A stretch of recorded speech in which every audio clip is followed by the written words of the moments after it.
Good morning. Good morning. Good morning. So for those of you that don't know me, Mr. Mike, I'm Renee. And I am filling in, I guess we'll say. Pastor Mark and Jane are out of town. Actually, they're out of the country. They're visiting their family in the UK. So we have blessed them and sent them on the way to say hello and visit with um, their folks on the other side of the water, as I guess it's said. So, and we've got a lot of people out on spring break, so we look small, but we're going to be close and intimate this morning. So even before I begin, Miss Audrey and Grace and Gabby, slide over. Keenan, right here in the front, sir. Yeah, you're sad. I know all your names, aren't you? I'm going to call you out. Sherry Holloway. Let me have my mother. I can do that. I still have to tell what to do sometimes. Are you two okay back there? Holly? Okay. All right. So, for those of you that haven't ever heard me or been here when I speak or present or do this part of the service message meeting, I actually haven't started speaking in this kind of format until recently. Pastor Mark was like, "You're going to do this," and I was like, "No way." And so here we are. When he leaves, he's like, "You're giving the message," and I'm like, "Oh." So this particular time, though, I have been studying and working, and a lot of things have been going on in my life, and I have people are like, "What are you talking about?" I'm like, I don't know," until almost this very morning before coming to church. So I feel a pressing from the Spirit that this this time together and what we're no, sir, Ira, you got to come over here too. So get your belongings and come to next to Keenan. This morning is going to be an intimate meeting, message, time together, where I felt a pressing more to share with you versus teach you something profound. Hopefully, it's profound by the end, but for me, I want to tell you and I want to share with you what God has been doing for me literally this past week and a half. And the beauty of what that has looked like literally daily and how he shows up in the simplest things. And those simple things, if we're not paying attention, can be the most encouraging things that we experience in our daily walk and plan and purpose that God has for us. So this morning, Ira was singing, and one of the songs about the way of life, and then Nancy comes up and starts talking about the path and that we're on and communion even. And I didn't share with Nancy and anything that I was speaking on or what God had laid on my heart. Ira and I talked briefly, but there has been literal word recognition and word confirmation that this is the topic, this is the way, and this is the how. So even down to this morning, I was putting my hair up and I'm like, God's like, it's about delivering and sharing, not about, I've got to give you a message today. So here we go. It might seem a little jumpy. I'm not sure I'm going to apologize for that because I feel like that's the way it's supposed to be this morning. Um, so this past week, we were coming off of Easter, right? Everyone knows we just came out of Easter. We went Palm Sunday all the way through the Resurrection Sunday, right? So that week in itself is a huge, just the representation of it is Jesus and all that's happened, right? So in that week, I had a lot of things happening, work related and life related and actually spiritually related. So I go to work on Monday and the lady I babysit for starts to discuss with me some things that have been on her heart. So now if you don't know, so when I go over there, I've got a 1.5-year-old and a 3.5-year-old, right? And I go to babysit them, and she goes to work in her home office. Her husband wasn't home that particular day. He was out on job site doing work instead. So we had the entire day to just mix and mingle and chat. And she was able to unload to me things that God had been pressing on her heart. And in that, I'm gonna give you a really condensed version, okay? So in that, it came out that she didn't want to work anymore, that she wanted to be at home with her own kids, and that she wanted to then turn and come and help me in the ministry that I have set up, which is my nonprofit that I do for my job. And I'm like, whoa, we just did a whole not even 360 because we didn't come back. We did a 180, and we're like, she's like, I want to redirect my whole life. This is her life now. And because of a pressing from the Father to like, this is where I want you to come from around this. I want you to stop working with your sister because they have their own business and it's very fruitful and it's very prosperous. And they have their own thing and she likes to do it.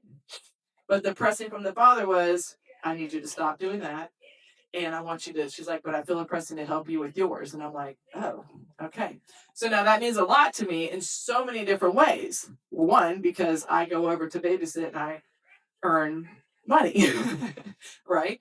Two, I've established a relationship with the kids where I feel more than just a grandmother or a babysitter. I feel like a grandmother to the kids because I've watched them grow. And three, like she and I have gotten into a work relationship type position where she trusts me with them, and so we have this whole thing. So I've got a lot of training. And now on top of that, she's like, God's pushing you into your business. Go to do your work. And I'm like, I've been trying to do my work for 5 years now. It's been a lot to do that. So when I sat down to start this message that evening, actually, I think it was on Palm Sunday first. My question to the Father was, what's on your heart? What do you want me to present and bring? What's the word? What's the message? And the first thing that came to mind for those of us in Bible class was Revelations. And not from the standpoint of like the things of Revelation, but at the end of every piece on the 7 churches, the passage reads, he who has an ear, let him hear what the Spirit says to the churches. So ever since then, the Father's been like, he who has an ear, we all have ears, touch your ears. Let me see, everybody touch your ear. I'm watching you. Touch your ears. You have ears, right? We who have ears, let them hear. Let them hear what the Spirit says. How many times do we hear what the Spirit says and we're like, that's probably just my inner thoughts. But where does the Spirit dwell? In us. So it is an inner thought, isn't it? So that's when we started when I began this. So then that particular night, actually, let me jump ahead a little bit. No, I can't jump ahead. That particular night, I sat down and I have like upstairs, I have this footrest ottoman thing where I sit and do my prayer time, my homework, and I have my devotionals, and I have my journals, and I have my Bible school stuff out, and it's all in one little like footrest thing, so my feet don't actually go up there. My study stuff does. So I have this book sitting up there, 52 Hebrew words that you must know. Okay, and it was a gift, and just I was like, okay, cool, I'll read through it. Well, now here's how slack I am because I probably had the book for a year because it was back when you wrote the house for surgery, so it's been a year now, right? So, y'all, this was all the further I was. Okay, you see where that heart is? Okay, you see this little bit? See that little bit right there? That little bit in the front? That's all the further I've read in a year. Okay, that little bitty bit versus the rest of the book. Okay, slack, right? Slack. I'm not doing what exactly. So I decided, I'm gonna sit down and pick this book up. So the word. Now these are individual words. Okay. So the word on the page that I'm at is path. And the Hebrew word for that is orak. And it's not just, so as I'm reading, it hits me because it's talking about Are you walking the path that you've set before yourself, the path that you think you want to walk, the path that you want to go, the path that looks good for your life, the path that makes sense for what you want to do? Or are you walking in God's path, the path that He's laid out for you, the way that you should go according to His plan and His purpose and His call in your life? And the question in the devotional struck me, and I'm like, am I?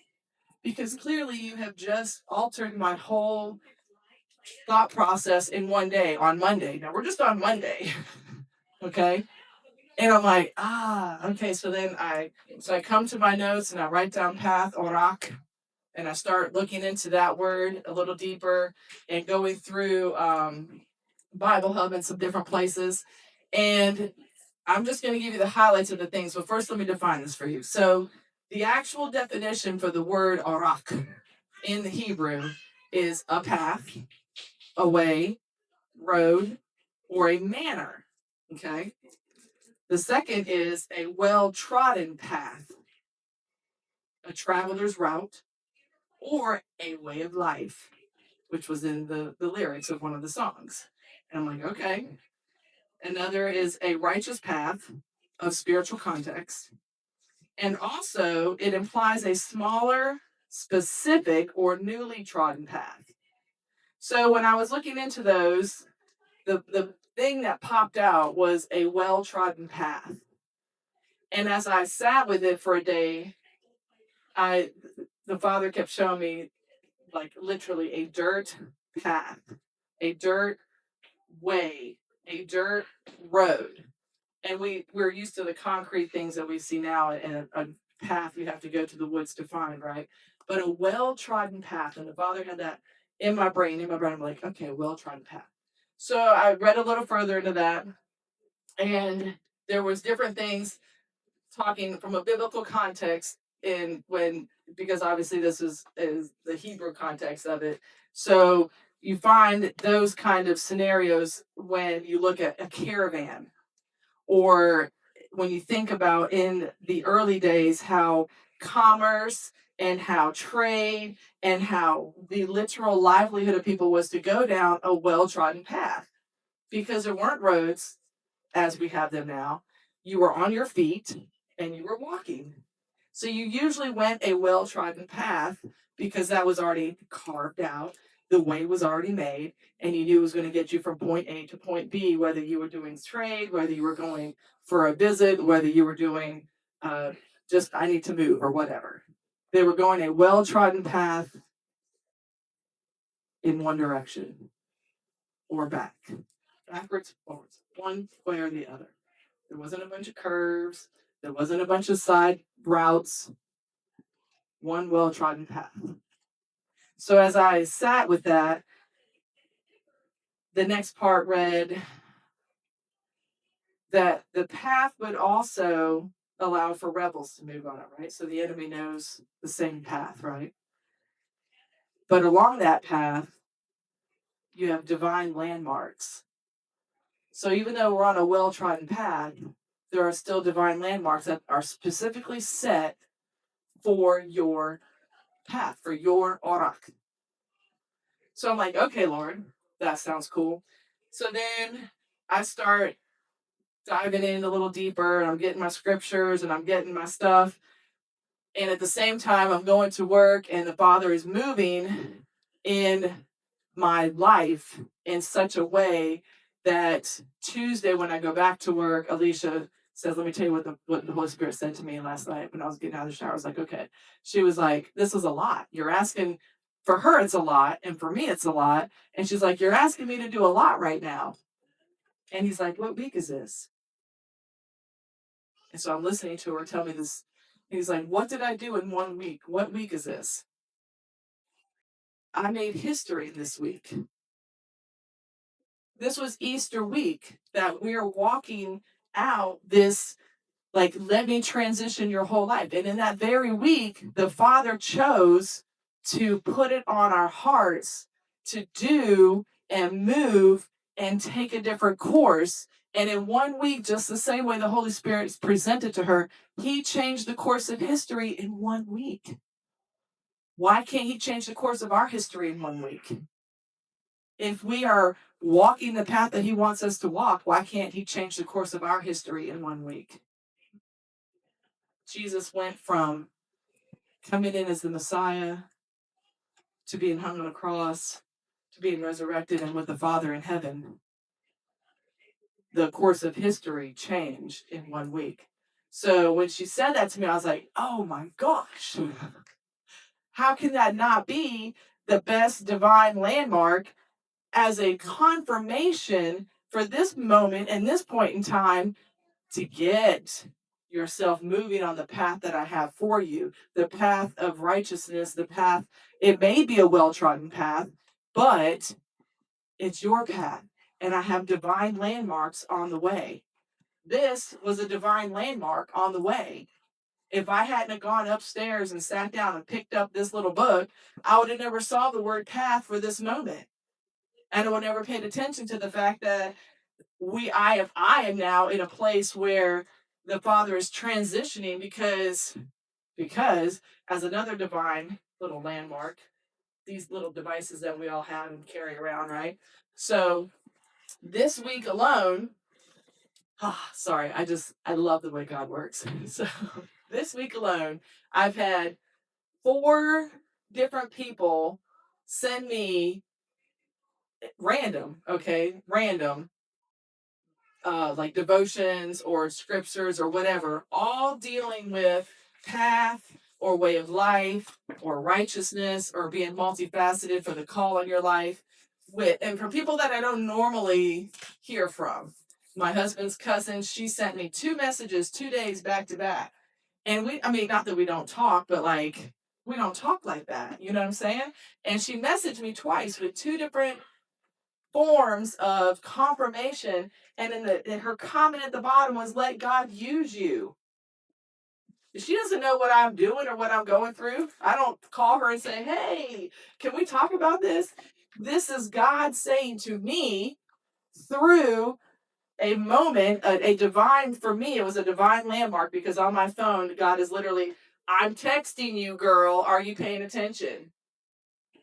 We are all on our phones. Why can't, yeah, you can use my phone.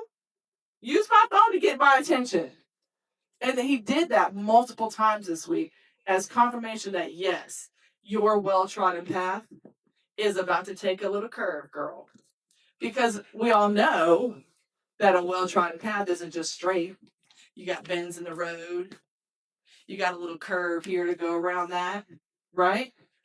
So if you're not paying attention on that route, you're going to miss the thing along the way that is giving you the direction and the course and the way that you're supposed to go. And I had a conversation with Holly, and you know what? I couldn't tell you right now what I told Holly. She was like, what are you talking about? I'm like, I don't know. And so I gave her a brief, like, some nuggets that God had given me. And I'm like, so this is what, well-trodden path and da-da-da. And I don't know. She's like, you got to use that. I'm like, okay, if I remember. And even now, I can't remember what I told her.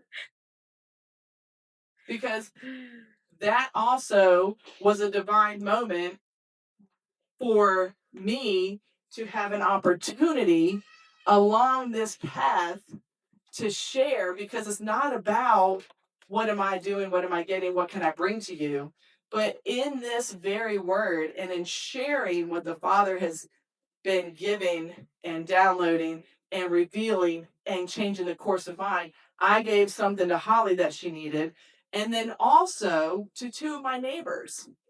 Like, oh, what are you speaking about Sunday? I'm like, something about this. And what I said to them was entirely different also. But at the same time, I know it was something that they needed to hear that would push them along the way to get to the direction and the place and the path that the Father has laid out for them specifically. And right now, I can't tell you what I told any of the 3 of them. Derived from the same notes and the same concepts. We are lucky because I feel so like the my heart is like exploding right now, because like the Father is so good in the way that he will talk to you, that he will show you, that he will reveal to you, the direction, the plan, and the course he wants you to go. Your orak is laid out. And it's not just a let me go this path. The reason it's a route and the reason it's well trodden, he doesn't say it's going to be an easy, smooth, concrete with the right walking shoes, and you're going to get your steps in and you're going to monitor them on your Fitbit. It's a well trodden path that others have gone before and that you are going now, but it's the path of righteousness. And it's the path that has been set before you.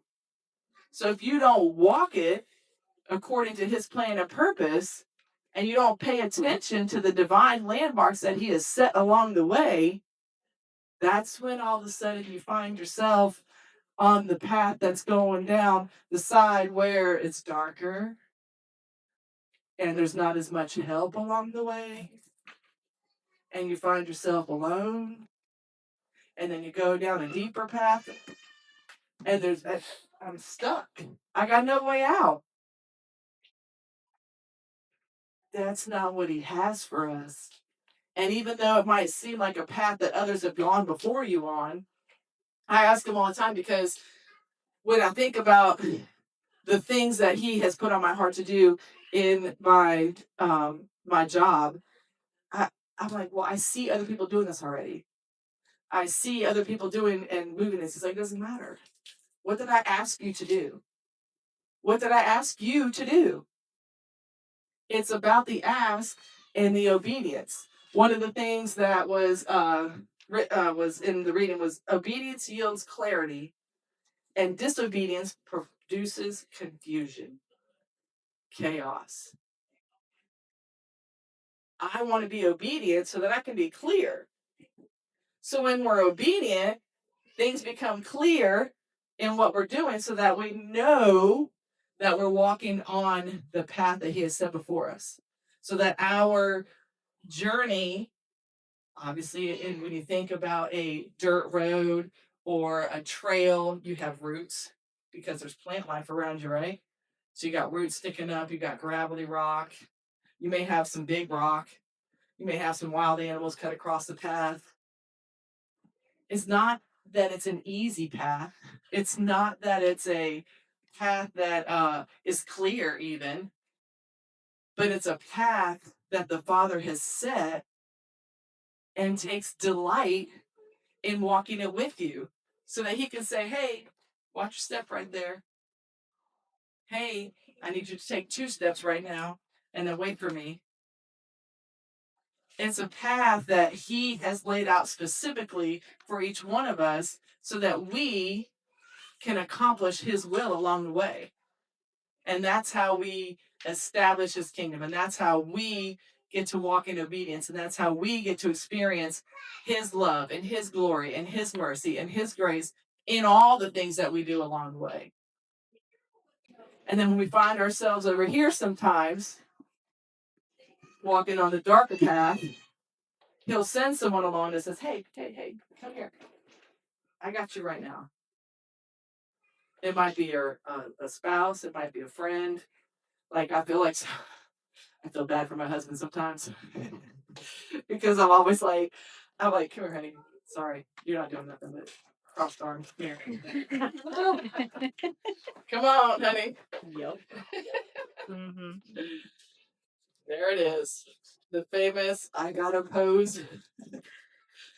So when he sends people, whether it's a spouse or a friend, into your path, it's not because you're consistently yoked like this and we have to walk at the same pace. That's nice, right? But over here, even though we are committed in this together, because we still have our own path, he's going to see something over there that speaks to him, and I'm going to see something over here that speaks to me, because that's the way the Father brings us back together. So that as we get the things that clarify our path, even though we're walking one together, he still is allowed to go and do what the Father is telling him to do, and I'm still allowed to go do what the Father is telling me to do. Because when we come back together, we now can get back in step, and we are now more unified, and we are now in more agreement. We're working on that. Thank you. With what the Father wants to do on our path. So, like, so to clarify that. So, when I first saw the vision of like what the Father wanted me to do, the vision wasn't me doing something for this ministry that I started. The vision was him on a stage in front of thousands of people worshiping the Father. That was the vision when the Father said, "Are you willing to give up a year's salary?" I'm like, okay, I can, I guess, if you want me to. But it wasn't because I was doing something.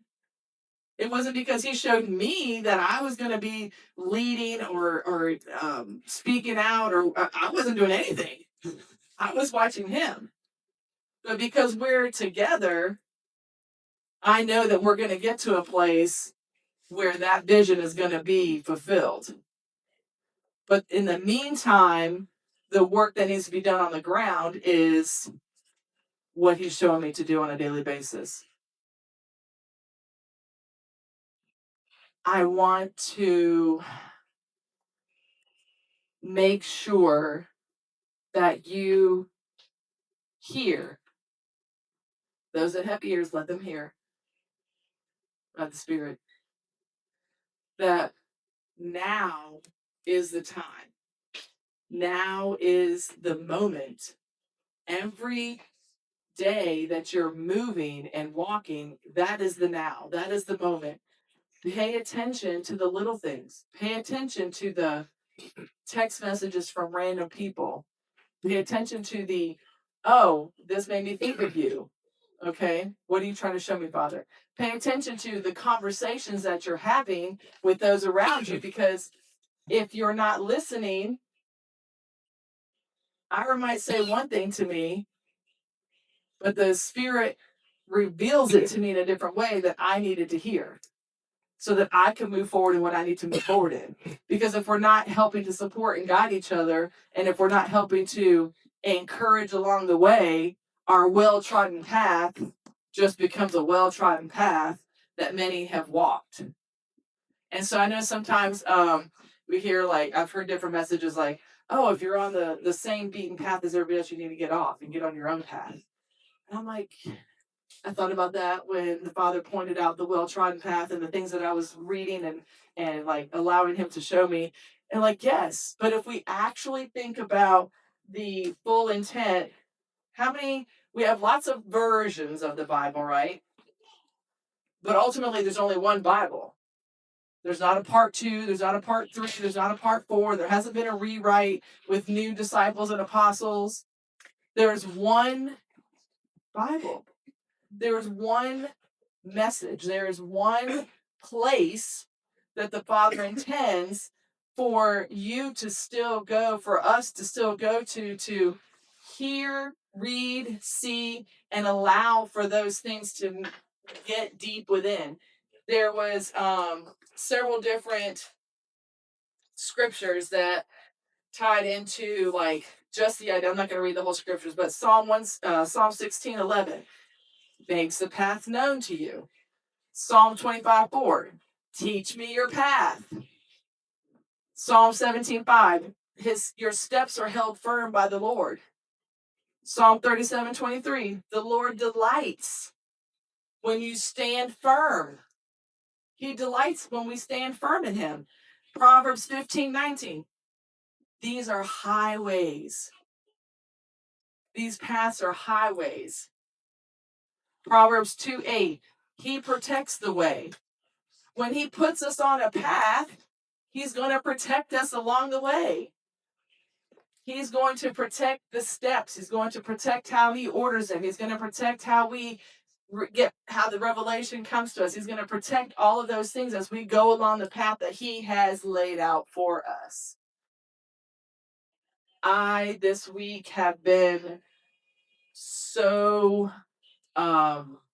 moved by the fact that, one, the Father trusts me. Like, and I think about like we were talking in prayer this morning, or even throughout the week, like, or even when I've been talking with some friends of mine about the things that He's been revealing to me. Like, how is it that you trust me?